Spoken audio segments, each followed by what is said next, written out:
Lav, magarac i lisica. Udružili se lav, magarac i lisica, pa krenuše zajedno u lov. Kada su uhvatili lovinu, lav naredi magarcu da podeli plen. Magarac pravedno načini 3 jednaka dela i ponudi lavu i lisici da biraju.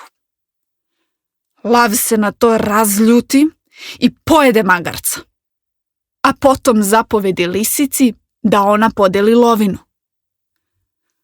Lisica sve skupi na gomilu, a za sebe ostavi samo malen deo. Tada će lav: ko je tebe, mila moja, naučio tako da deliš imovinu? A lisica odgovara: magarac.